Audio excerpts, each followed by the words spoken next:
in 2014, you have a section of the Truth in Lending Act that was mandated in a change by the Dodd-Frank Wall Street Reform and Consumer Protection Act of 2010. Okay, we have a new federal law 2010 that's coming out of everything that's going on. But then the industry wanted further clarification. They wanted to know a little bit more detail of what this new product was. And is QM or is non-QM, going down that slippery slope of subprime? Non-QM being the new, term for it in the 2020s. Okay, so this new rule that went into effect, this QM rule, qualified mortgage rule, it works hand in hand with what we call the ability to repay, or ATR. Every day of your career, you're going to run across ATR, the ability to repay. Now, a qualified mortgage is a mortgage that has different observations or different moving parts to it. Let's stay at the 35,000 foot level for a second. There are 4 types of qualified mortgages, or QMs.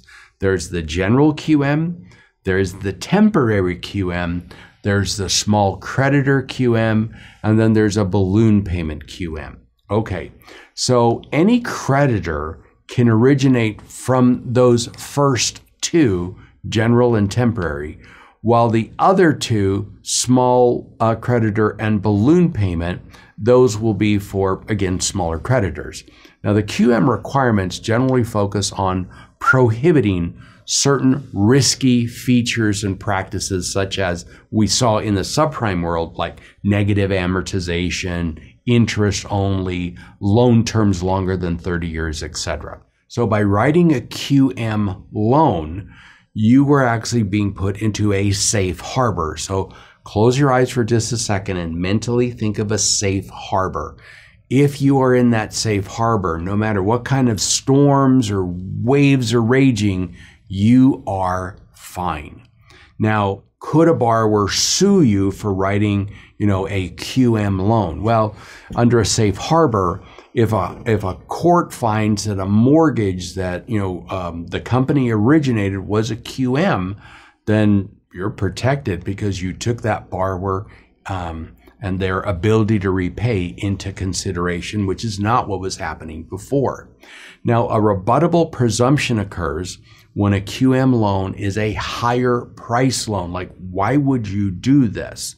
Under a rebuttable presumption, if a court finds that a mortgage that was written was a higher price QM, then the consumer can argue that the creditor violated the ability to repay rule and wouldn't necessarily now be in that safe harbor. So in order to win the argument, the consumer needs to show that based on the information at the time that the loan was done, they did not have enough income to, meet living expenses, pay mortgage, and pay other debts. So it's all about, are you looking out for you and your income and your commission check and, the equity that the borrowers build up in their home, or are you really looking out for that borrower?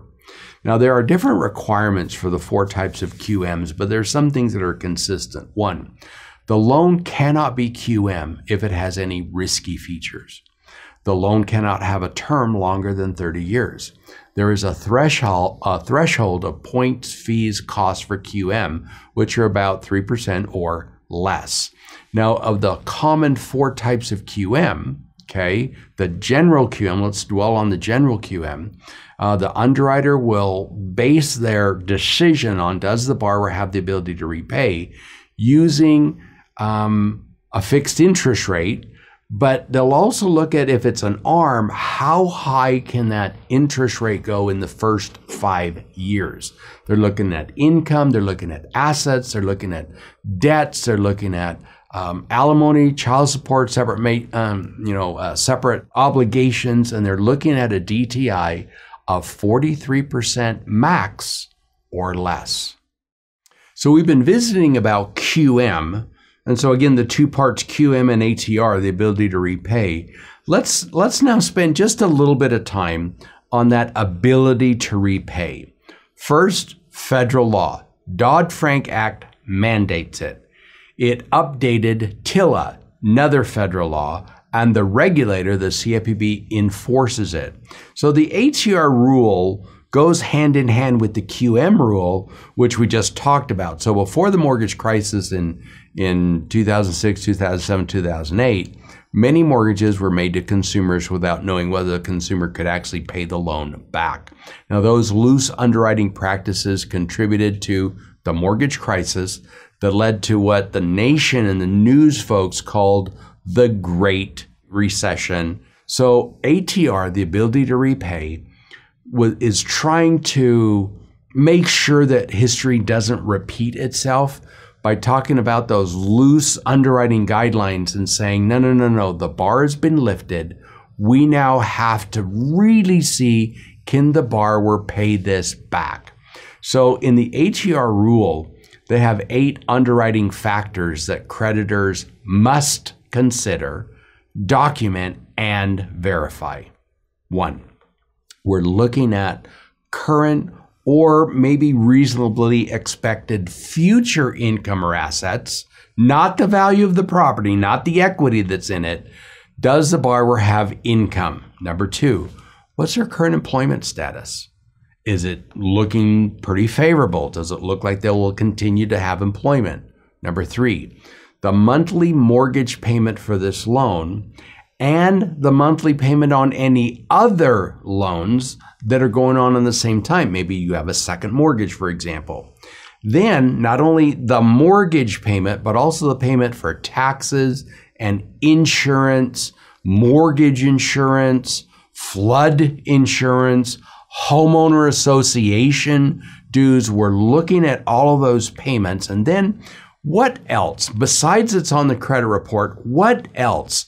Maybe court ordered, like alimony, child support, separate maintenance.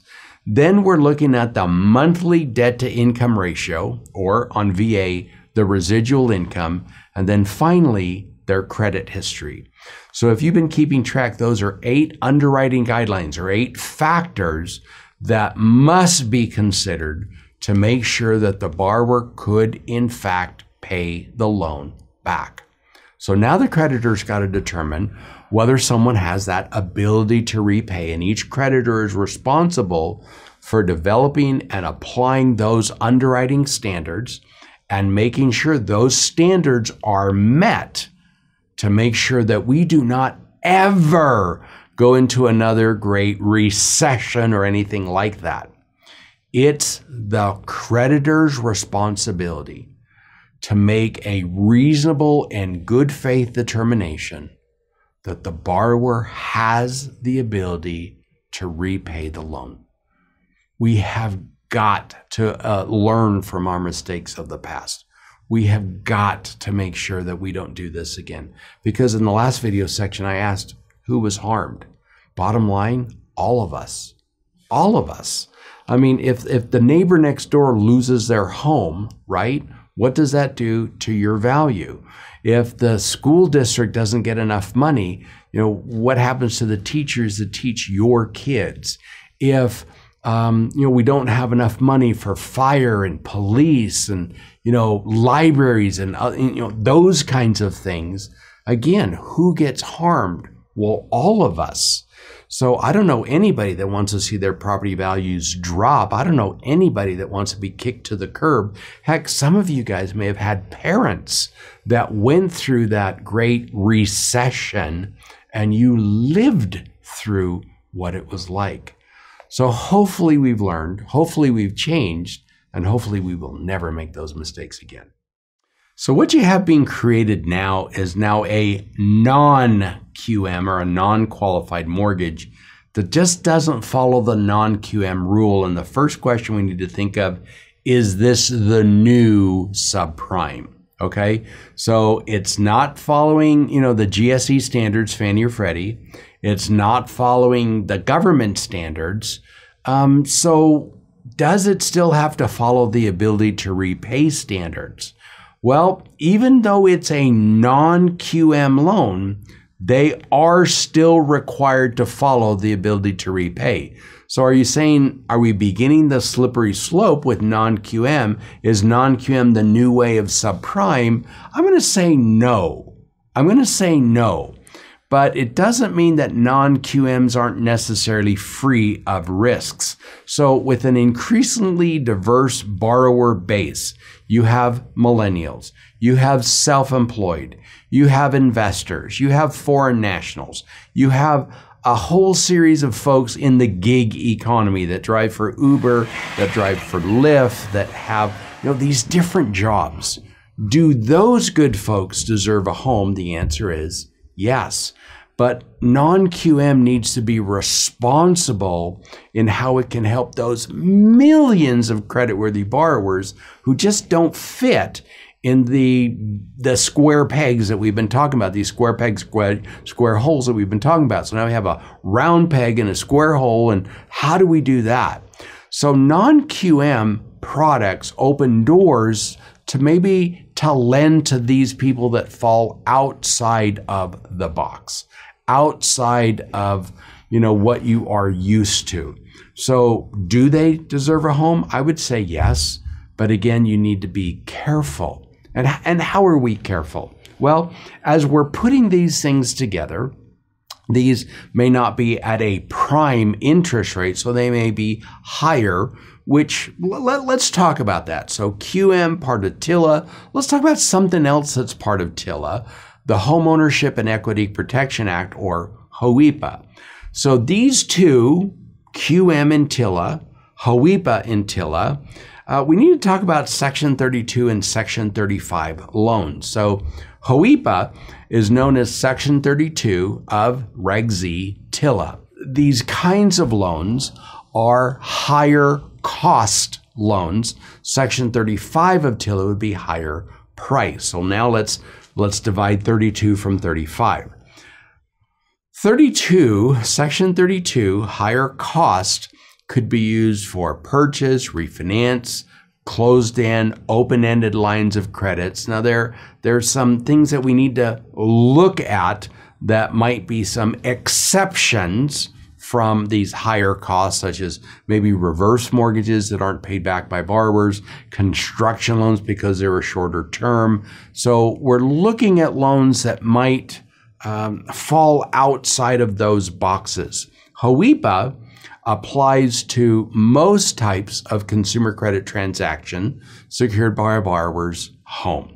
This means that vacation and second homes, investment properties, those kinds of things are not covered. Let's look at what else. So manufactured and other types of personal property like RVs, manufactured or mobile homes, sitting on a rental pad, houseboats, chattel mortgages, those are not subject to HOEPA coverage.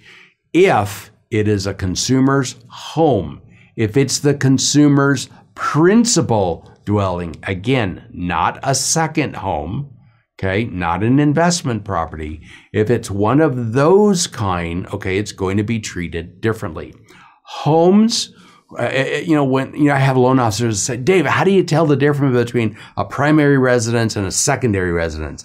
And I go, well, there's 365 days in a year. Which one do they spend one more night in?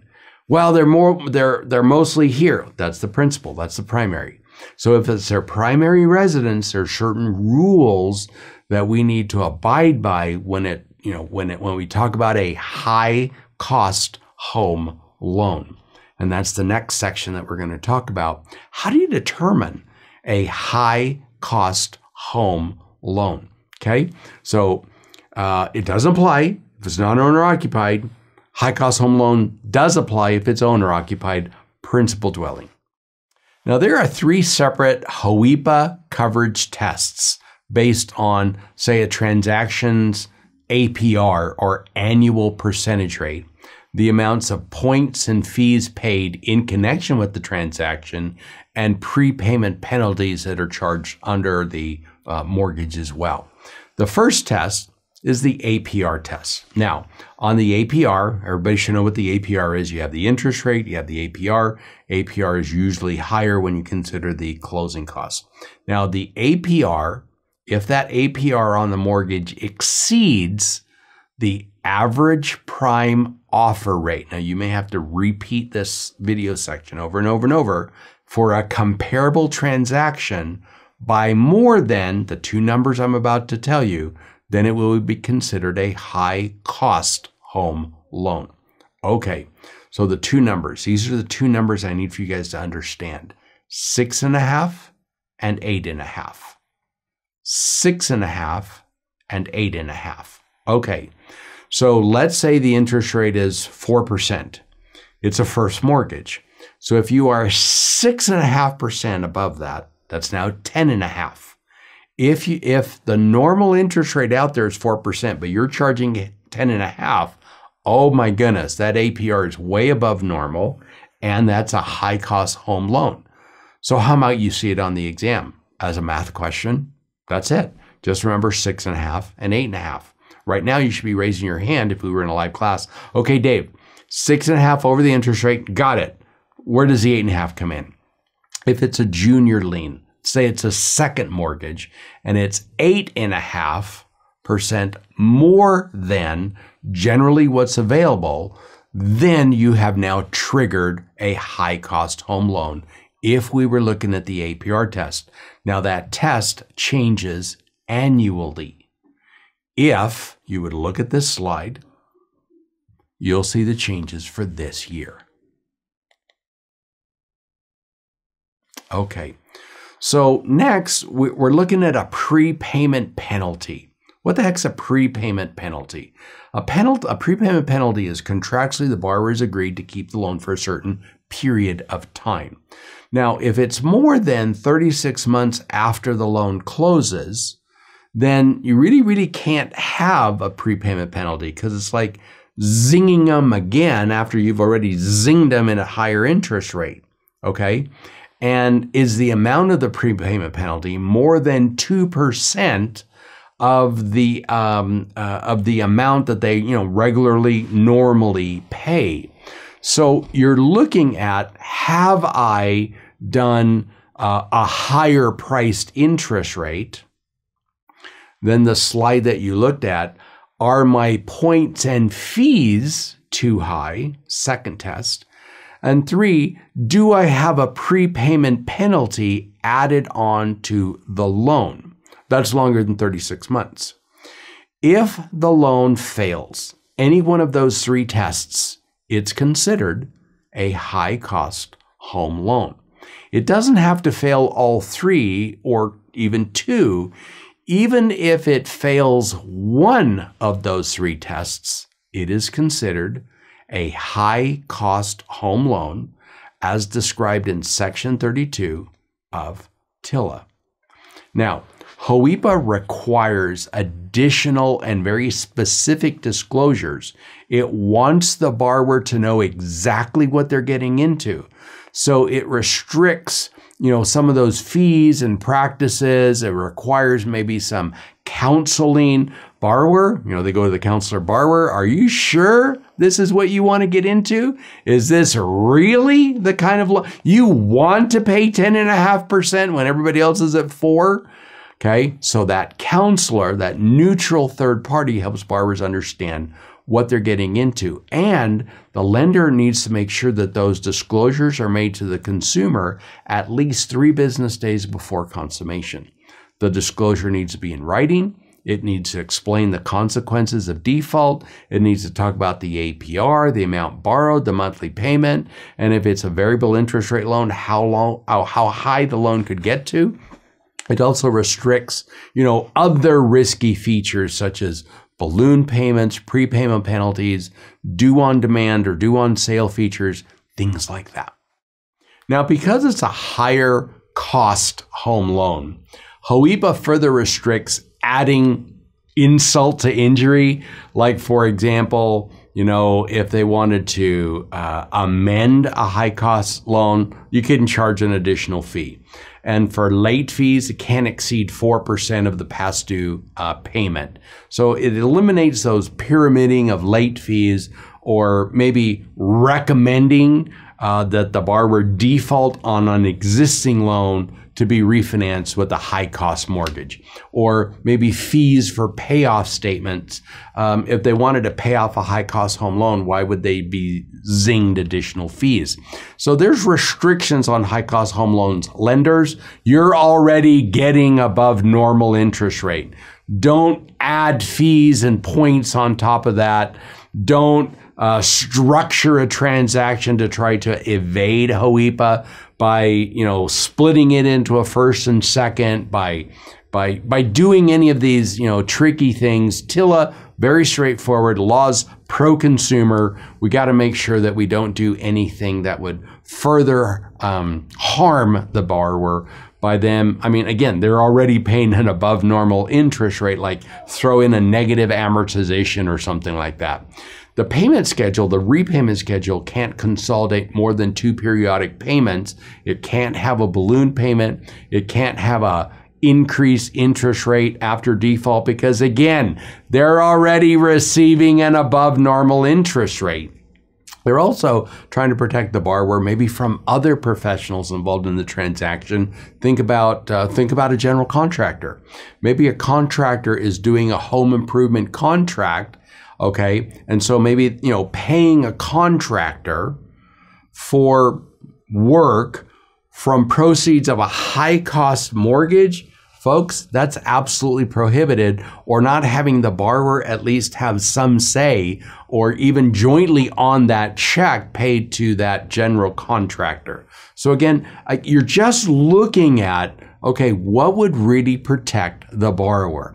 You can't sell a high cost mortgage in the secondary market without providing a high cost mortgage notice to whoever is buying that loan, because who's ever buying the loan also needs to understand these are some no-nos that you can't do because it is a high-cost home loan, such as refinancing a high cost with another high-cost loan within 1 year of putting that thing, of writing it in the first place. So all you're doing is paying off yourself, getting your own commissions, but the borrower's getting further and further and further into debt. Yeah, not cool. So for high-cost home loans, HOEPA loans, closed end, lenders need to follow that ability to repay rule.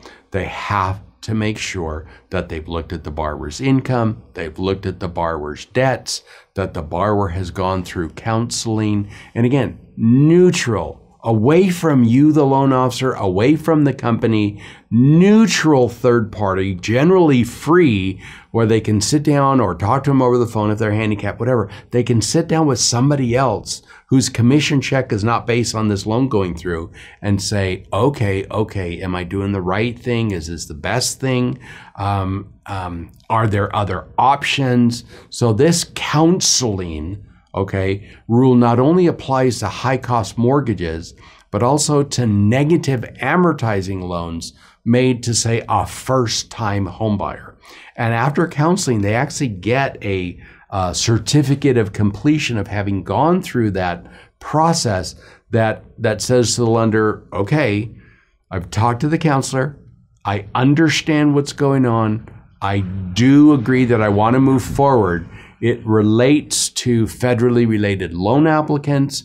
That list of homeownership counselors close to the borrower needs to be given to that proposed or future borrower within 3 business days of receiving the application. This is what I mean.